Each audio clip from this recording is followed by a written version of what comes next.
Swayam Prabha. Digital India. Educated India.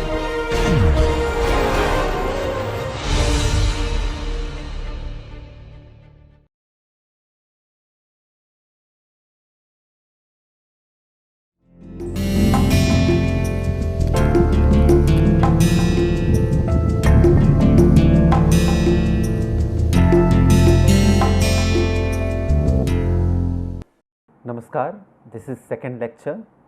In this lecture, we will try to see that all those many cornerstones which have emerged from historical trajectory of scientific development. What are these cornerstones? These cornerstones became milestones for social sciences, as we touched upon in the previous lecture. In the coming century, all those cornerstones become very, very important milestones to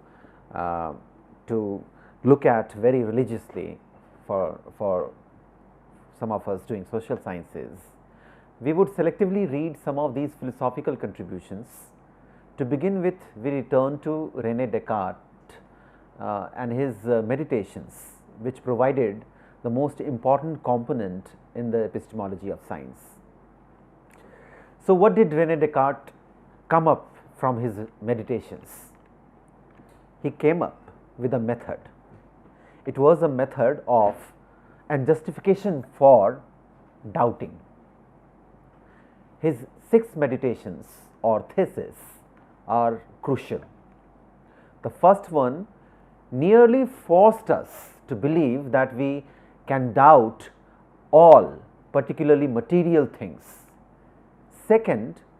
The second meditation, second thesis, suggests that we are all free mind, and a free mind can distinguish intellectual pertaining to mind and sensational pertaining to body. Thirdly, the idea of there is an idea that we can possess an idea and which is almost like God. God can have only God as its cause, just like an idea of a perfect machine originates in the mind of its maker. So, this third thesis is very interesting, where he tries to draw parallel between a pure idea and an unquestionable God. An unquestionably pure idea and unquestionably pure divinity. Fourth meditation talks about the certainty of geometrical demonstrations, and that these certain variety of geometrical demonstrations depend on the knowledge of God. And lastly, the sixth one sets the methodological debate. The sixth one is about the distinction of intellect and imagination, mind and body, though they are closely conjoined to be a single entity, but Descartes' interest is to show the distinction between the two in each of the binary opposite. And more crucially, this was meant to suggest that reason or good sense, as he says, is commonly and equally inherent in all humans. This good sense and innate capability to reason is distinguishable from the bodily sensations, which one can wonder whether bodily sensations are bad sense. Anyone can, if willing, doubt and distinguish the good sense from the rest of the sensation. The intellect can be distinguished from the rest of the body. Dwelling upon the mathematical idea of incontrovertible, Descartes persuades us to find indubitable, and he says, and I quote, he says that find indubitable and under quote reject as completely false everything in which I could detect the least doubt, in order to see if anything thereafter remained in my belief that was completely indubitable. Quote ends. imagination need not lead to what things are. Instead, it is an active work of I that does. The idea of I am thinking, therefore I exist, leads to the traumatic realization that if I had merely ceased thinking, I would have no reason to believe that I existed, even if everything else I had ever imagined has been true. I, as a thinking thing, can doubt, can understand, can conceive, can affirm, deny, will, imagine and feel. This I, with its power to reason, is also known as cogito. An earlier hint of this idea was in the treatise of a Christian theologian named St. Augustine, who happened to be roughly in between 300 and 400 AD. However, it acquired such prominence only in the Cartesian epistemology. It emphasizes that the truth or falsity of my imagination requires me to be actively engaged in thinking, and in turn, the existence of I resides in thinking. So distinct from the rest of the body is this I that it would not stop being everything it is.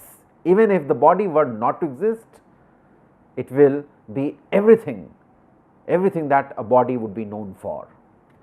This is what sculpts the I as such a perfect thing, independent of sensuous body and corporeal things in the realm of the sensory and thereof feelings. This I, this Cartesian I, resonates with another perfect being such as God. Just like this Cartesian I is a pure entity, indubitable, not possible to be subjected to any kind of doubting. Likewise, God is a pure entity, indubitable, cannot be subject to any kind of doubting. This is akin to the incontrovertible, such as the idea of a triangle or an equidistance of the sphere from its center. This kind of geometrical metaphors become very axiomatic in understanding Cartesian thesis on the purity of I, the purity of intellect and the purity of divine as incontrovertible entities. As we have noted, the Cartesian philosophy thus accomplishes a mind-body dualism. This is something very famously known, and it's been criticized by various commentators and philosophers who indulged in contestation. They contested about this idea, this Cartesian dualism. This Cartesian dualism originally was a formulation by Plato in the light of the Christian theological ideas. This works for distinguishing three kinds of ideas: innate ideas within the realm of an individuated I, secondly foreign ideas that come from without, and ideas thirdly invented by an individual. Except the innate ideas, Descartes deems other two dubious, doubtful, not trustworthy, and he continues to put premium on I, allowing a lapse to subjectivism of some sort. One could underline manifold inconsistencies, but what matters for this discussion, for our discussion, is an extraordinary characteristic of the knower to be an I, that is a thinking thing, and thus be able to steer clear of anything that can emerge from any other sources.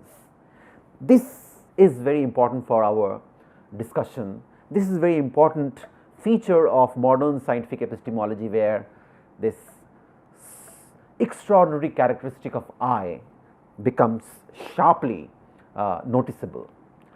Much of Cartesian formulations constituted the premise upon which philosophical empiricism of science could be founded.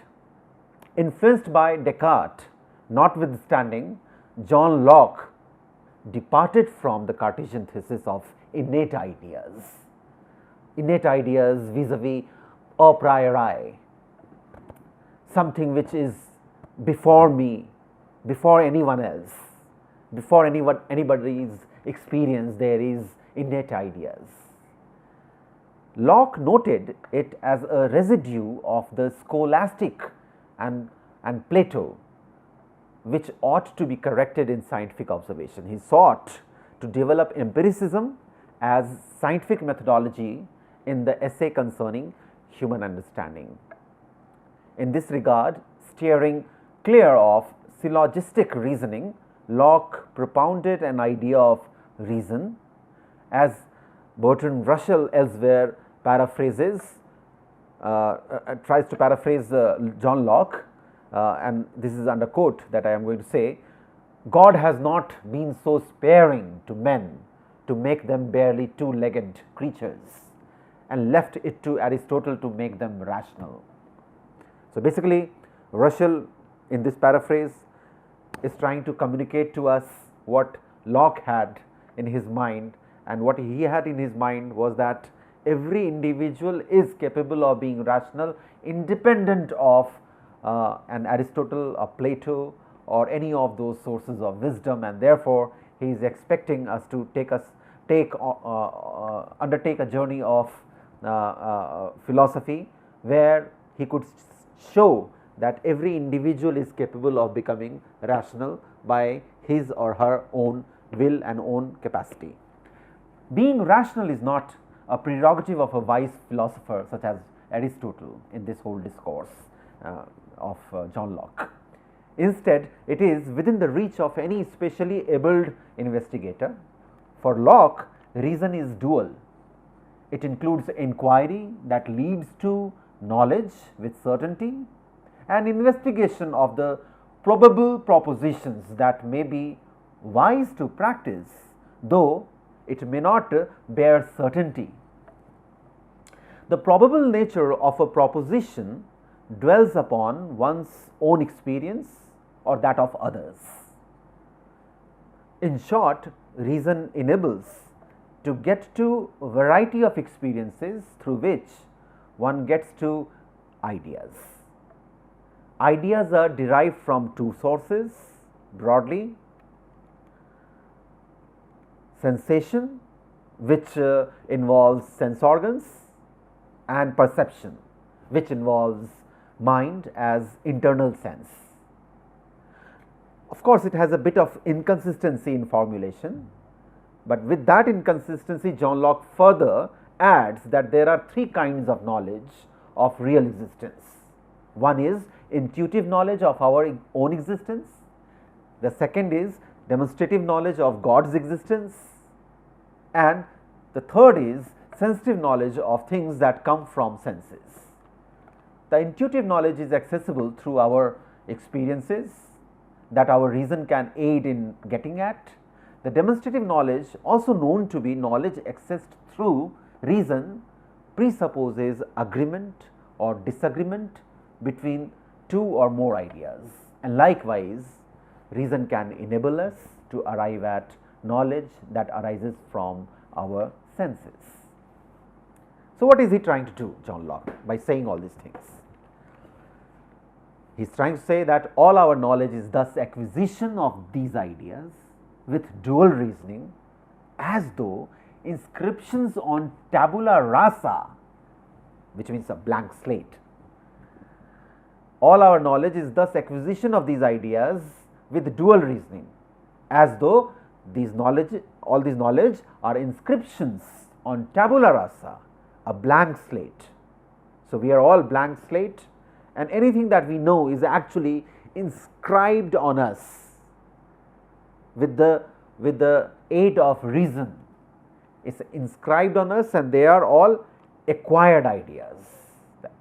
None of our knowledge, following John Locke's empiricism, antedate experience. Knowledge is never before experience, it is always with and after experience. This was a bold innovation that refuted philosophical positions from Plato down to Descartes and also Leibniz, which had separated knowing and knowledge from sensation, perception and experience. However, Locke could not settle a paradox, very interesting kind of paradox, a paradox which takes us to another side of Enlightenment philosophy. And the paradox was, if sensation has a cause, why shall it be dependent on experience for understanding? If it has some cause somewhere else, then why someone who is trying to understand it should depend on experience? Instead, one should try to look for that cause, right? This is an interesting epistemological puzzle that gives rise to philosophical skepticism. You will understand the puzzle a little more when you see that it points out an inherently essentialist notion of experience, which was emphasized in John Locke's formulation. An essentialist notion of experience whereby experience becomes a complete entity by itself. For everything, one has to dwell upon experience, and that kind of essentialism of experience that comes from John Locke is subject to further interrogation in some other variety of philosophical rumination. The experientialist empiricism of John Locke does not satisfy when one asks a simple question informed by skepticism. And what is that question? One knows the cause and effect that is involved in the love relations. One understands the cause and effect in biological, anatomical sense. One understands hormones responsible. It may be well, though, explained by holding the hormones responsible. Yet every lover and beloved longs to write a detailed, even melodramatic story about the experience of love. Is this notion of experiential narrative different from what John Locke's empiricism offers us? Yes, it is, in the sense that the detailed narration of experience that may be a common tendency of the folk in everyday life may not be so common for the scientists who seek to explain the experiments. The scientists would be content with causal explanation about the experience of experimenting. This causal explanation of a scientist's experienced experiment did not have the detailed narrative that could, for the sake of imagination, explain how the scientist came to think of the experiment under discussion. How did he experience, if I have to ask this question, how did he experience when the experiment was underway? Was there a sense of trepidation, fear, and did the scientist's personal, emotional, biographical part come to play any role in the experience of the experiment? And so forth. Such details are methodically left aside in a scientist's explanation on cause and effect. And this is what constitutes Locke's experiential explanation in the last analysis. But for David Hume, there is always something more to the causal explanation, and that is very typical of Hume's skepticism. He asks for something more than causal explanation. He says that there is a large domain of uncertainty that calls for what we can call juicy stories in the scheme of explanation. It is with Hume that we begin to understand that a child witnessing the steady rise of an early morning crimson sun in the eastern horizon, spreading the wings of soothing saffron, is an invitation for a different experiential narrative that includes the causal explanation only as a basic technical requirement. Every child knows the causal explanation for the rising sun, but a child goes on making various drawings, creating different kind of rhymes about it. So there is something more than causal explanation. That is what is coming through from this kind of experiential narratives. We witness an old tree, say for example, standing rooted with many branches spread across the space, and we can instantly indulge in amateur poetry or sketching. This is a qualitatively different domain of experiential knowledge, fraught with subjective uncertainty that concerns a skeptic such as David Hume. This is a line of curiosity that enabled David Hume to propose a skeptical stance. We don't perceive our brain, our own brain, and yet we have an idea of it. Hume is interested in uncertain knowledge that could emerge from empirical data by inferences and yet could not be sufficiently demonstrative. He goes on suggesting that only in algebra and in arithmetic there could be reasoning with certainty, which begins to thin as we enter something like geometry, since we can seldom be sure of the truth claims of the axioms in geometry. Axioms are those truth claims which are not questioned in geometry. I mean, on the ground of axioms one tries to prove a theorem. We prove theorems premised on axioms in geometry, and that is what creates that gray area within geometry. Thus, most of our ideas related to spatio-temporal relations or identity dwell upon impressions, whereas causation allows us to infer from one occurrence or another. It boils down to a bottom line. We can only know cause and effect from our experiences with certainty. Rest is a game of impressions as we try to infer from experiences of cause and effect. In other words, what appears to us as necessary connection among objects is really only connection among the ideas of those objects that our mind, influenced by custom or a set of inherited notions, our mind delivers in this kind of conditioning, our mind delivers those ideas to us. As a strong proponent of skepticism in modern philosophy, David Hume adds uncertainty to the certainty promised in scientific epistemology, even though maintaining the role of reason in the process of knowing.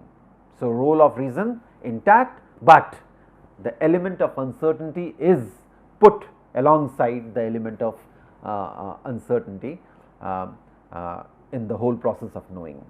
And it is aptly summarized when he suggests there is no such thing as a rational philosophy. If we believe that fire warms or water refreshes, this is only because it costs us too much pain to think otherwise. Bertrand Russell expressed his discomfort with Hume's skepticism, as I also hinted in the previous lecture. He considered this skepticism responsible for the growth of unreason and destruction of empiricism throughout the 19th century and 20th century. This paved the way for further complexity with the works of philosophers such as Rousseau, Schopenhauer, Nietzsche, in continuity with David Hume.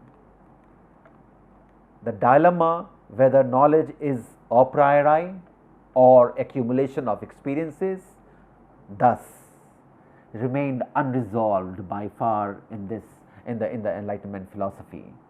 However, one began to notice that scientific epistemology has become richer with some of these antithetical notions emerging in the philosophical debate. Whether knowledge is innate or acquired could not be solved. At best, it took a turn when unresolved problems of mind were left for a romantic resolve offered by heart, as it were. The late 18th century witnessed the regime of heart-based philosophy, so to say. In this regard, the name of Rousseau, among others, seems to be prominent.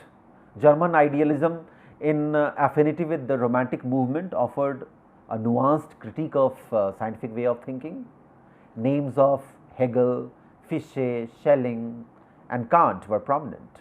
However, Kant is of crucial significance with his philosophically nuanced synthesis of the stances of his predecessors and finding a possible answer to the dilemma of a priori and posteriori character of knowledge. He tried offering that kind of resolve through a synthesis of various positions.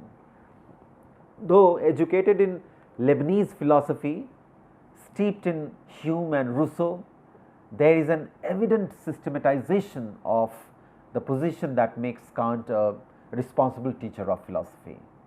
The most important of his work, the Critique of Pure Reason, the first edition of which appeared in 1781, is noted for cardinal significance in the discussion on scientific epistemology. Starting with a proposition that restores experience, rescuing it from romantic and skeptic doubts as predominant, Kant tries to suggest that experience is without doubt the most important category throughout scientific epistemology, and that requires a very detailed kind of discursive engagement which appears in Kant in utmost candidness. So, we were talking about Immanuel Kant's contribution to scientific epistemology. We got to understand that Kant is operating with a rich background in which there are contestation about the nature of knowledge. In order to develop scientific epistemology, many of the Enlightenment philosophers were contributing to the trope of discussion, giving us clarity about what knowledge could be constituted by, and how to approach knowledge in a particular way of doing things, in scientific way of seeing how to see the category of knowledge. And it is in that backdrop that we look at Immanuel Kant. Immanuel Kant, who writes in something which many of the commentators have called Miltonic sublimity, this Miltonic style that appears in Kantian prose and also in the way Kant would handle some of the questions. It entails great deal of philosophical sophistication, no doubt about that. At times it becomes inaccessible due to the sophistry involved, but even then one does not fail to fathom what Kant is trying to offer us, particularly when it comes to the field of scientific epistemology. So, as I noted in the previous part of this lecture, the work, the Critique of Pure Reason, which came, the first edition of which came in 1781, it was considered extremely significant for discussion on scientific epistemology. It restores, the work restores experience.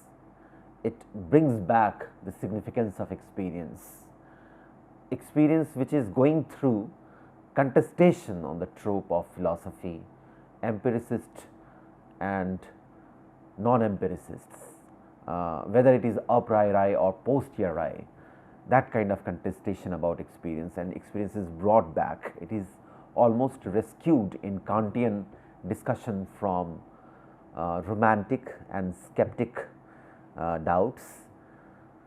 And Kant says it very clearly, and I am quoting Kant. He says, under quote, "Experience is without doubt the first product that our understanding brings forth." I repeat, experience is without doubt the first product that our understanding brings forth, as it works on the raw material of sensible sensations. Quote ends here. The idea, the key word is, there are quite a few key words here. Sensible sensations is one of the most important keywords. Though experience is important in this whole formulation, as you can see, Kant does not dismiss the sensible sensations. Experience, which is important even for an empiricist, experience which is inscribed on tabula rasa for an empiricist. However, sensible sensations which may arise from some of those domains of experiencing which are not directly accessible to your five sense organs, which may be very subjective kind of ideas arising from various domains of experiences. Those sensible sensations are also given its due in Kantian framework, in addition to recognizing the importance of experience. And getting into the details, Kant would propose something that reconciles different positions in the debates on scientific knowledge. Kant proposes knowledge to be bound by experience. Sorry. Knowledge is essentially to be experiential in nature. It is supposed to be a posteriori, which means it is supposed to be something which has been acquired through experience, as well as it is supposed to be independent a priori cognitions. This bringing together of the two poles, posteriori and a priori, is extremely important in Kantian formulation. Hence, a part of it could be inferred from experience, a part of knowledge could be inferred from experience, while there is an equally large part, a large domain of knowledge that is beyond the scheme of experience. This is quite ingenious of Immanuel Kant to have underlined this large swath of knowledge which can be beyond the scheme of experience. We can't experience, but we know. They have been handed out to us, they have been transacted to us, they have appeared from generation to generation, and in spite of the lack of possibility of investigating into the veracity of those understandings, we know that they are there. So, they are beyond the scheme of experience. Likewise, Kant operates with the scheme of propositions or judgments that could be, following Kant, divided into two parts. There is one type of propositions or judgments which are called analytic judgment, analytic propositions, and they are substantial part of whatever we know. Analytic proposition is of affirmative nature. In an analytic statement, somebody tries to affirm and reaffirm something. You try to say that yes, this is how it is. That is an analytic proposition, and you say it with great deal of confidence and clarity that yes, this is how it is. On the other hand, there is synthetic proposition, and in a synthetic proposition, your objective is not to get into this business of affirming. We will get to understand what synthetic and analytic means. We understand it better when we look at some of the examples. In an analytic proposition, the predicate is part of the subject. You can see that Immanuel Kant plays with the terms which are to indicate parts of a sentence. So, there is subject and there is a predicate in a sentence, and we are familiar with these basics about the structure of a sentence from our school days training in English grammar and all.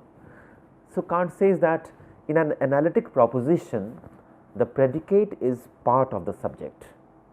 Say for example, he gives an example, a tall man is a man.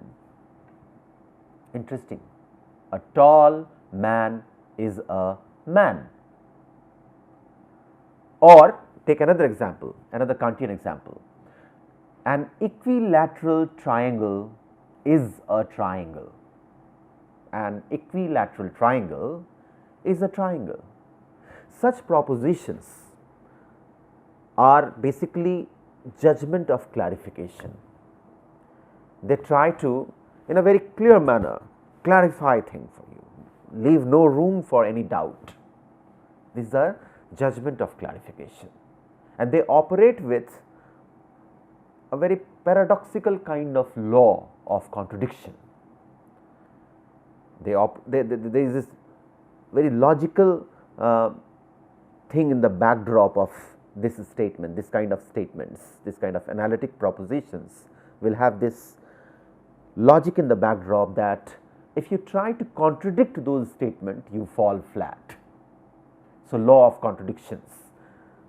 And hence, if you try to make an opposite articulation, an articulation which will be opposed to an analytic statement, you may not go very far with that kind of opposite articulation. Say for example, if you try to say that an equilateral triangle is not a triangle,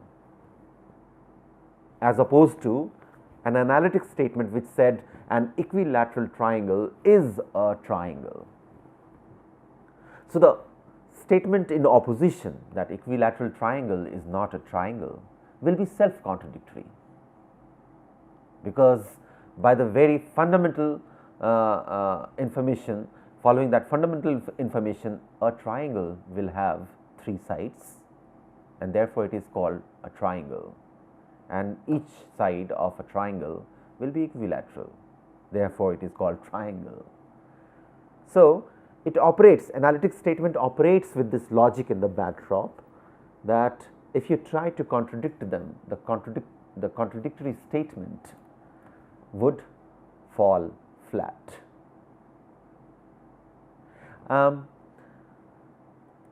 Interestingly, like in the same way, if you try to say that a tall man is an analytic statement, and if you try to contradict it by saying that a tall man is not a man, then you understand that the statement in opposition to analytic statement falls flat. Why? Because if tall man is not a man, then why are you saying this in the first place, that there is a tall man?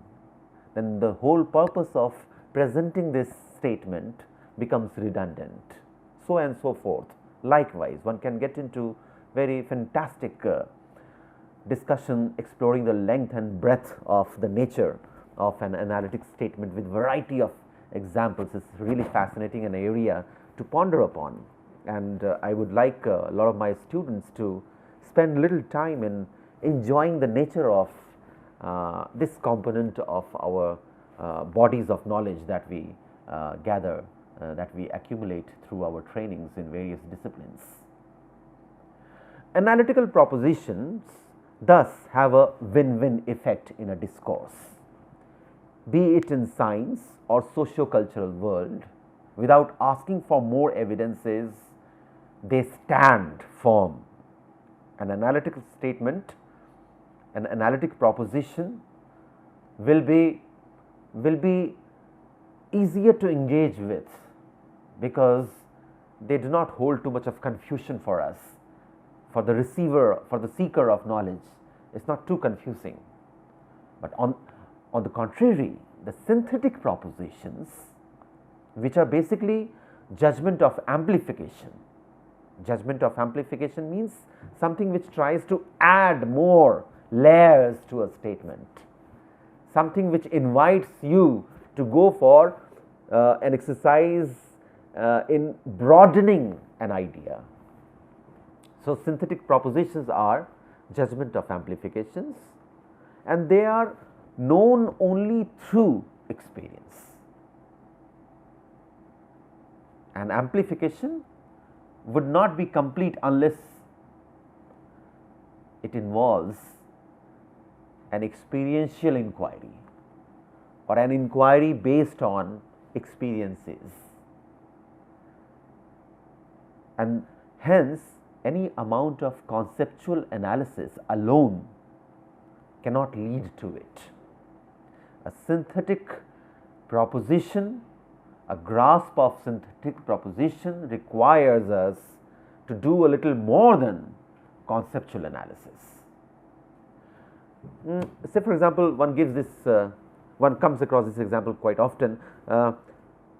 Tuesday was a wet day, which means that somebody has seen or heard or experienced some amount of shower, some amount of rain on this particular day, which was Tuesday, and therefore one is saying, with due amount of poetic involved, with due amount of imagination involved, and with due amount of recalling involved, recalling from memory involved, and one is saying Tuesday was a wet day. Of course, this statement Tuesday was a wet day involves concepts, but those concepts alone are not sufficient to enable someone make this articulation that Tuesday was a wet day. Immediately this statement reflects an experiential background, and if shared with testimonials, there is little doubt about the wetness of the day. If shared with testimonials, the moment somebody says Tuesday was a wet day, I would ask, was it really? Oh, what did you do? Did you do rain dance? And if somebody says, yes, I performed rain dance, it was really marvelous to perform rain dance, and I got totally drenched, and one goes on giving details which would become testimonial, in that case, I would have no choice. I would have to say that, yes, probably Tuesday was a wet day. And I need to probably confirm with some other folks, and if they all say that, yes, Tuesday was a wet day, there was good shower on Tuesday, and therefore some respite from this scorching heat, probably I would believe that, yes, Tuesday was a wet day. It would become part of my knowledge system. If shared with testimonials, there is little doubt about the wetness of the day called Tuesday.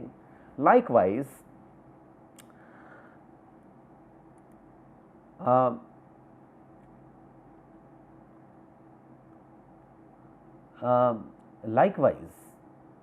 when recorded in history, in the formal field of historical knowledge, when these synthetic statements are brought in history with adequate testimonials, they become crucial part, they become milestones in history, substantial information in history.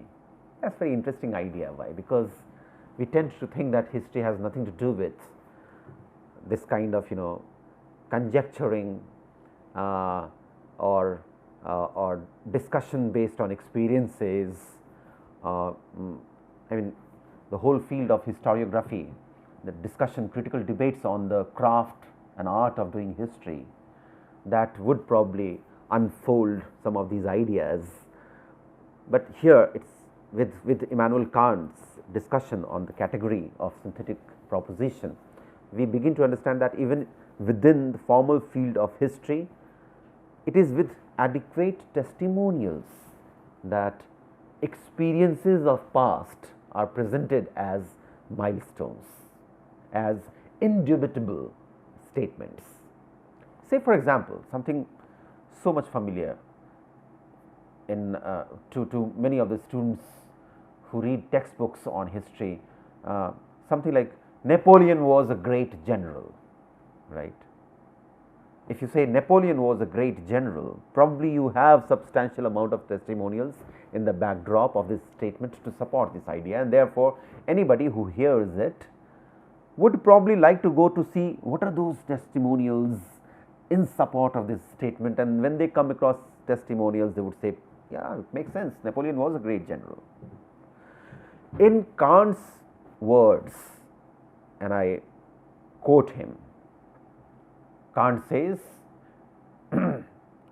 all bodies, this is under quote, if I say all bodies are extended,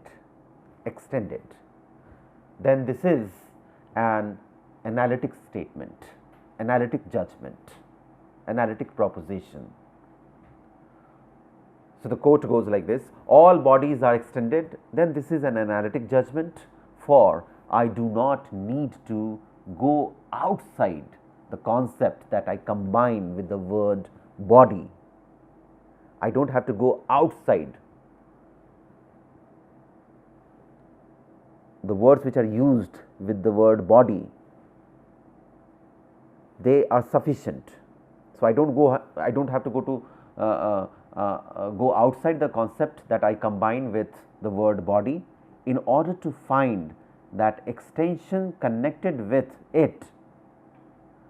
I don't have to go outside with this statement to understand the extension connected with the word body, but rather I need only to analyze that concept, that is, become conscious of the manifold that I always think in it. In order to encounter this predicate therein. On the contrary, if I say all bodies are heavy, then the predicate is something entirely different from that which I think is the mere concept of a body in general. The addition of such a predicate thus yields a synthetic judgment. Quote ends. I repeat the quote for the convenience of listener. All bodies are extended, then this is an analytic judgment, for I do not need to go outside the concept that I combine with the word body in order to find that extension connected with it, but rather I need only to analyze that concept, that is, become conscious of the manifold that I always think in it. It is body, in order to encounter this predicate therein. On the contrary, if I say all bodies are heavy, then the predicate is something entirely different from that which I think is the mere concept of a body in general. The addition of such a predicate thus yields a synthetic judgment. It is very clear that one kind of statement, all bodies are extended, do not require you to take help from anywhere else. You just need to look at the words in that statement and it would be crystal clear. Whereas, if you say all bodies are heavy, then the heaviness of body requires you to get into debate, employ some other kind of concepts to explain this idea, to amplify your understanding coming from this statement. And this is the crucial difference between analytic proposition, analytic judgment and synthetic judgment, synthetic proposition. And this whole explanation given by Kant becomes very, very crucial. These are the nut bolts for Kant to develop his understanding of the character of knowledge and act of knowing. This is clear from the examples that analytic judgments don't amplify. Analytic judgments, say for example, as I said in many of those examples, and I just pick all bodies are extended. Now, analytic judgment such as this would not amplify our cognition, it will clarify our cognition. It does not add things from outside, it makes it clearer. For whatever it is said, you get clearer about it. So, it does not amplify our cognition, it sets out and makes more intelligible concept which we already have in that judgment. This aids for sure in clarifying, whereas synthetic judgment gives more than the concept of the subject for our cognition.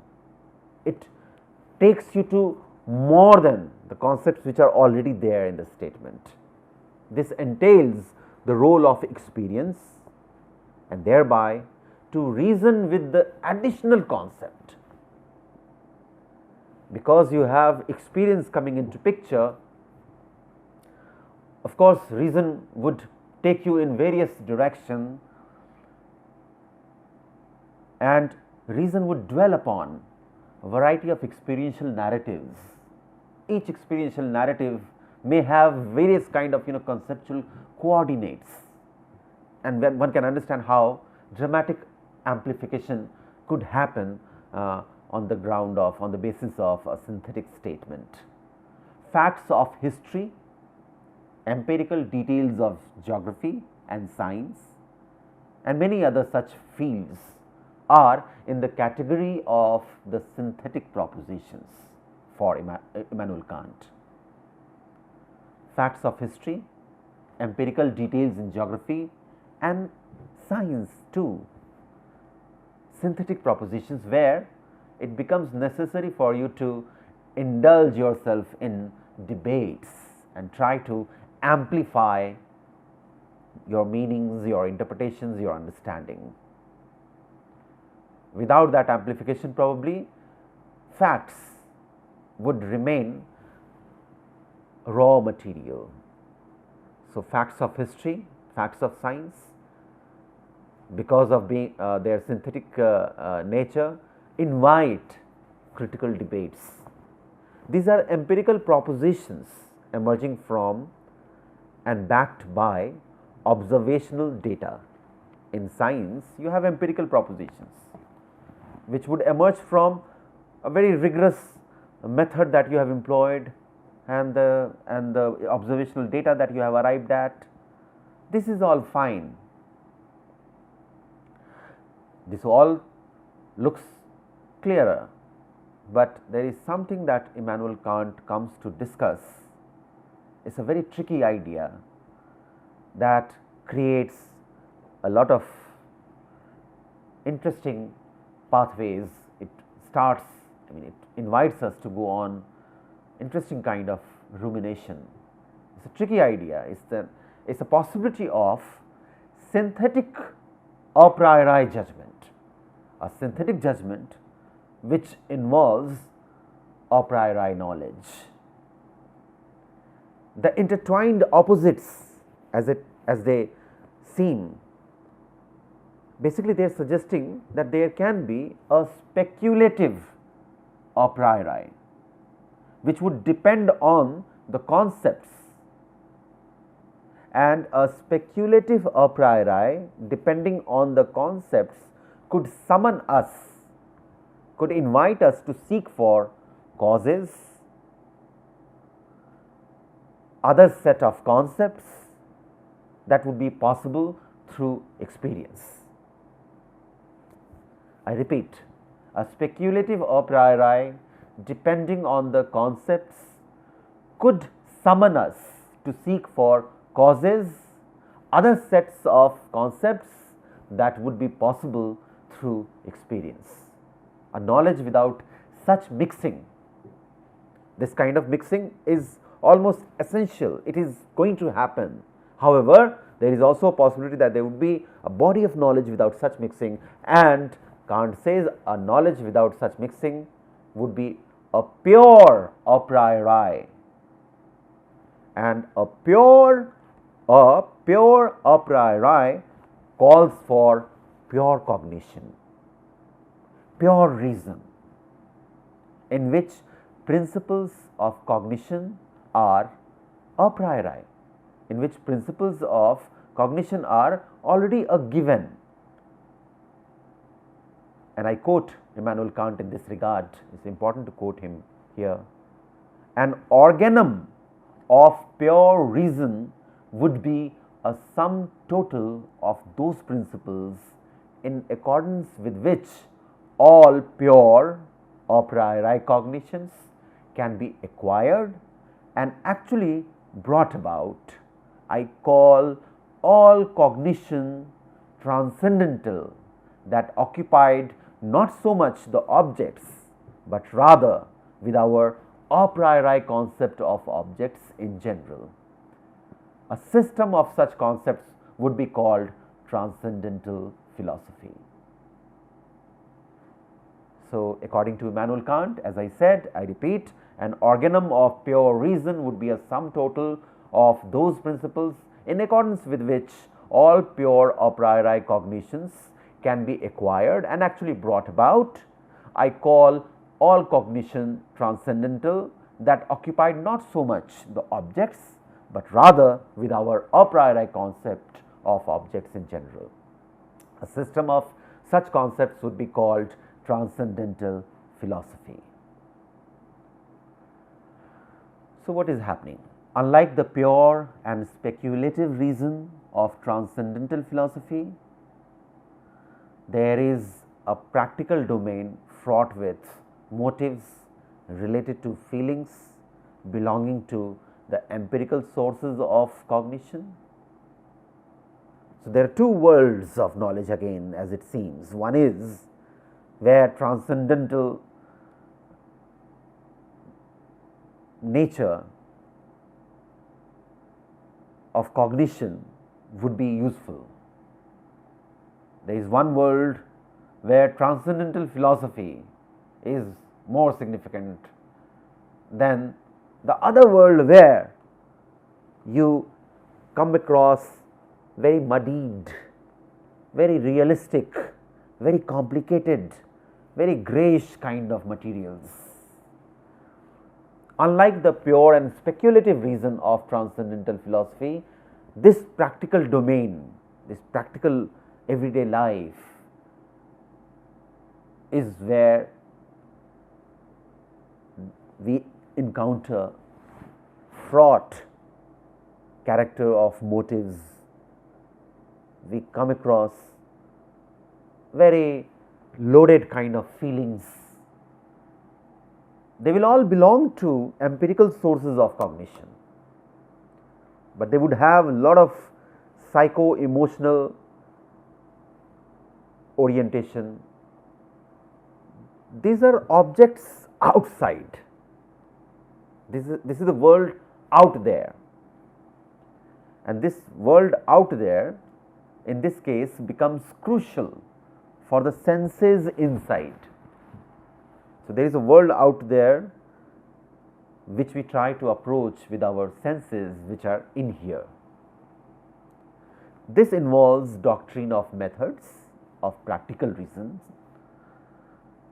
Doctrine of methods of practical reason is as important for Immanuel Kant as is transcendental philosophy.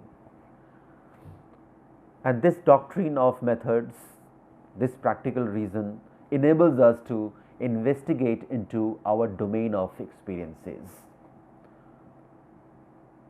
This is a domain of experience where we have motives, where we have meanings, where we have actors operating with structures, structures operating on actors, etc., etc. And it is this world where we need to employ practical reason. Roughly, this is the domain of experiences dominated by perceptions, the phenomenon. This is not dependent on the accidents. Rather, this world, this domain of knowledge has a pattern and a calculable frequency. Things are set there. Frequency of people meeting, frequency of events happening, these are all predictable now. Everything is so set, and it appears a priori in the sense that it does not always require experience to vouch for it. You don't always say that I would say that there is world only if I experience that world. You don't say that. So, there is a world out there with this kind of mechanism, this kind of social arrangement, this kind of structured and getting structured personality. There are institutions and all. This whole world out there is indeed taken for granted by us, that yes, this was there, this is there, and probably this will be like this, always there. And that does not require experience to vouch for it. This is what we mean. We take it for granted. We understand that it's there. On the other hand, and that is largely something which appears as phenomena in Kantian formulation. But on the other hand, there is something called noumena, and noumena are things in themselves.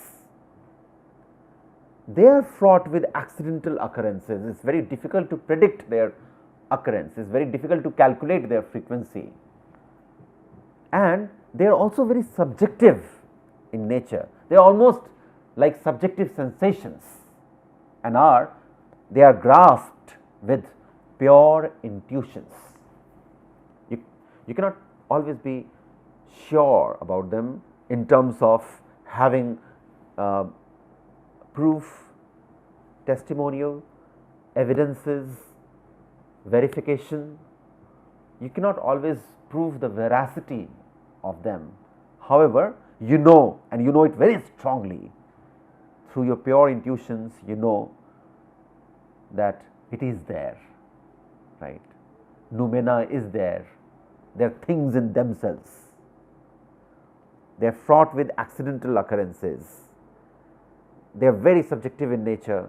They are almost like subjective sensations, and we get to them only through pure intuitions.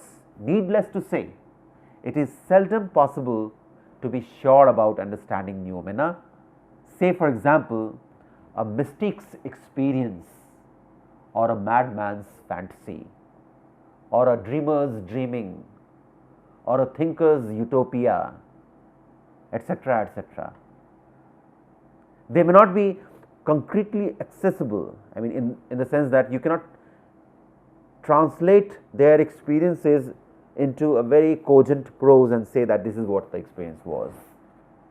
You can make a rough attempt and have some fragment of those experiences on paper, but translating, re-narrating, recollecting those experiences entirely is a very difficult claim to make.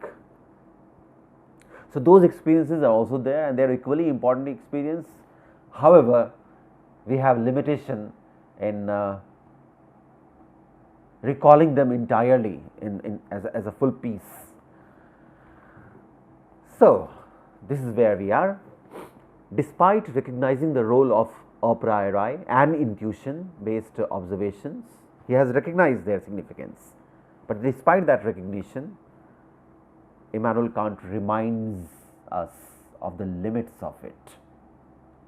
And he says, I quote, "Mathematics gives us a splendid example of how far we can go with a priori cognition independently of experience."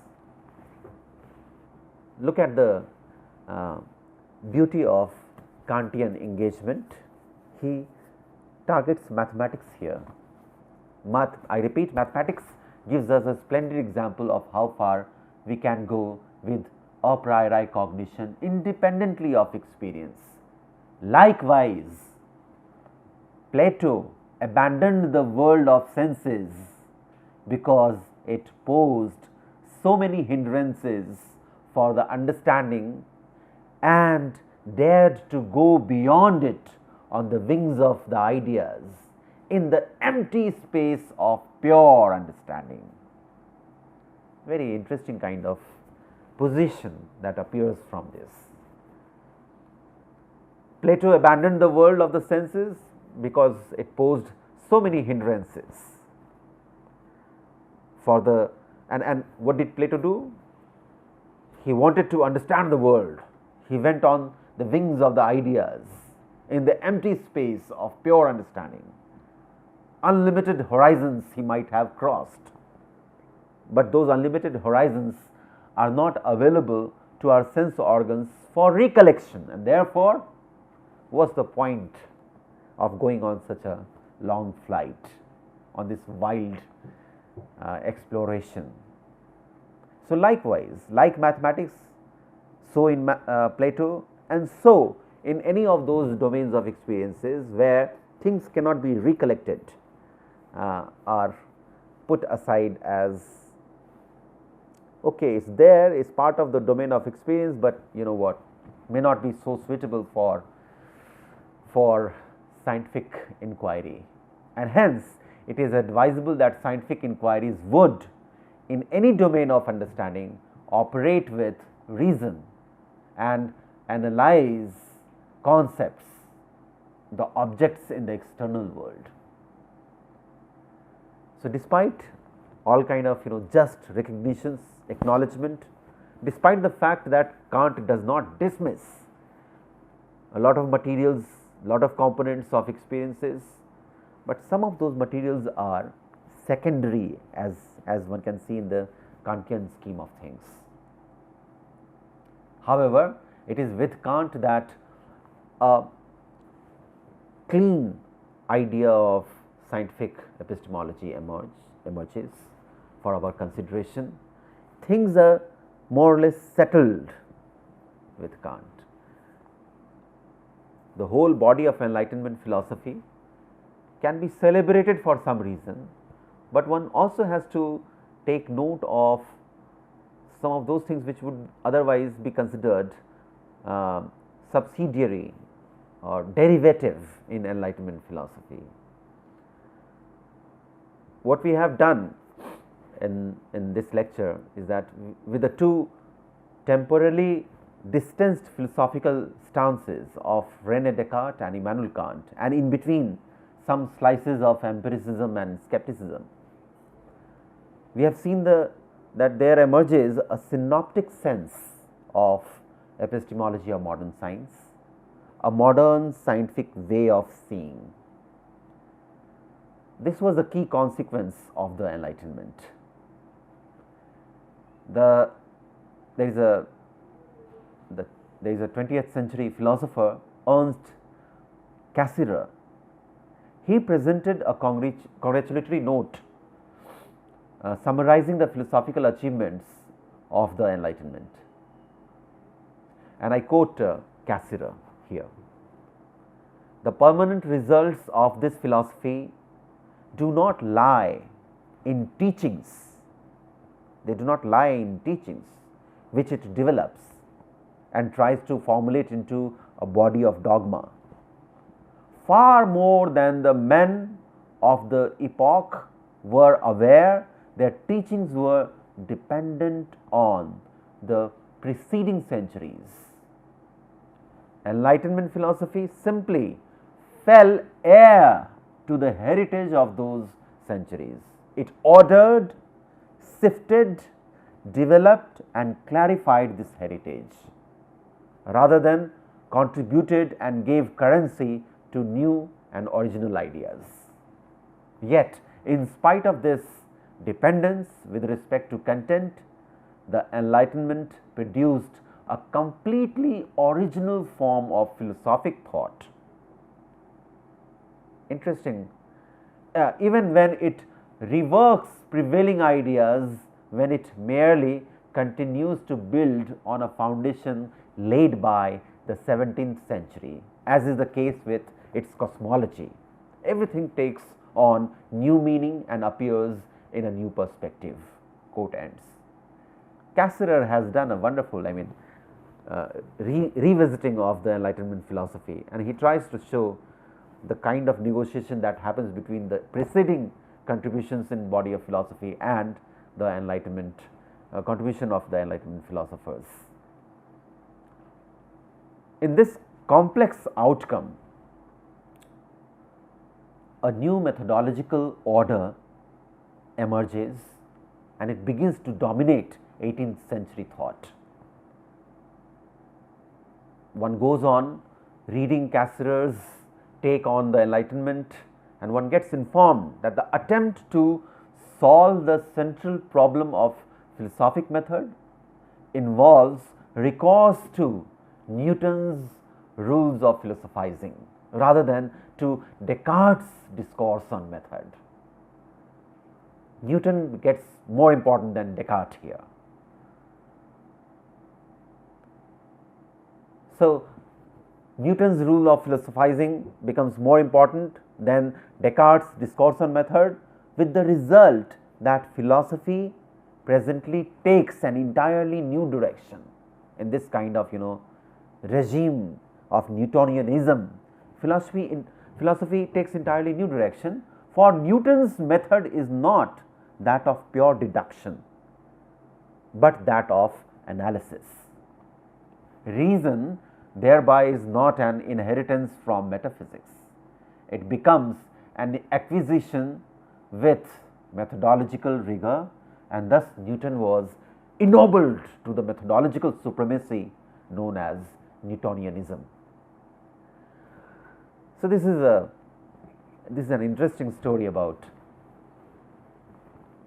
scientific epistemology where despite many philosophers coming together, presenting their cases and contributing, it's Newton, the practitioner of science, who is also a philosopher par excellence, gets to be more important. He sets the methodological regime modeled after what Newton has done and what Newton advocates to be done. But then if one takes a long jump in history and looks at the time when the world was facing Second World War, one gets a sense of the discontents of the Enlightenment. Max Horkheimer and Theodor Adorno diagnosed in the Dialectic of Enlightenment, Philosophical Fragments, this is the title of their work, they diagnosed, and this was first published in 1944, Horkheimer's and Adorno's Dialectic of Enlightenment, Philosophical Fragments. It was first published in 1944, and they have diagnosed the issues with the Enlightenment, the category of reason thereof. This was followed by, again, by Horkheimer, a discussion on eclipse of reason, in which Horkheimer continued to show the problem of reason in the wake of Enlightenment. In short, they showed that the Enlightenment is totalitarian. Their methodological order, the scientific epistemology, the philosophical normative orientation generated by them is totalitarian in nature, in the sense that it does not expect anything else to come in the frame of Enlightenment. Even though they are there, they would be hidden somewhere, they would be repressed somewhere.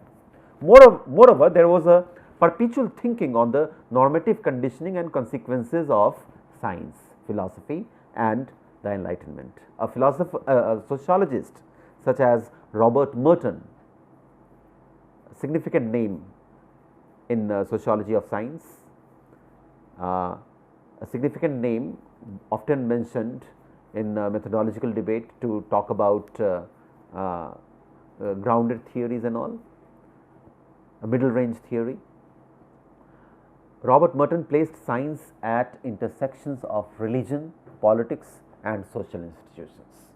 He showed the rise of science in 17th century England as essentially preconditioned by pietism, a stream within Christianity. So that was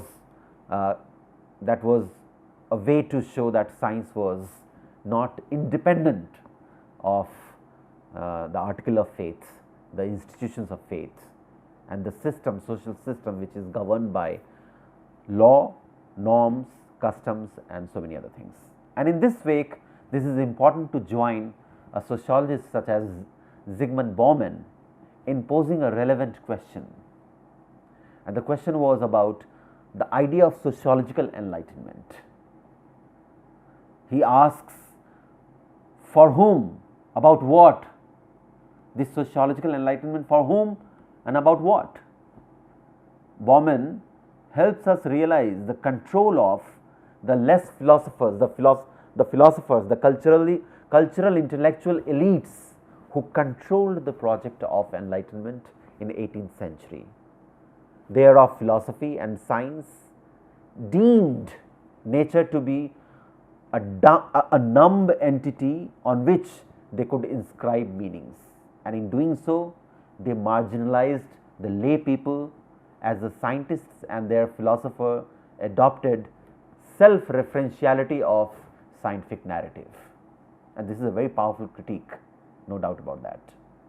Thus, it is natural, before we conclude this lecture, we have to be reminded, it is natural that some of the forerunners of social sciences and sociology in particular tend to engage, respond and negotiate with the new methodology as well as inheritance of philosophical propositions.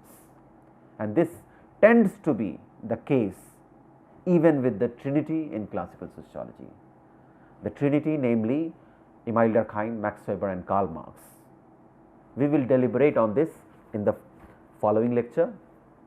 What is important to note is that the interface of history, philosophy and sociology of science springs back with yet another episode of discussion. It comes back with yet another episode of discussion when a dispute known as positivism dispute in German sociology breaks out. And that is a very significant moment in intellectual history of social sciences, particularly in a time when dispute is presented in negative connotation. It is always interesting to revisit some of those historically significant disputes which shaped the way we see things in social sciences. This is the dispute in which philosopher, historian, sociologists, they locked their horns and over the nature of science, and that paved the way for something more to happen, some advances to happen in the field of social sciences. This lecture will end here. Thank you.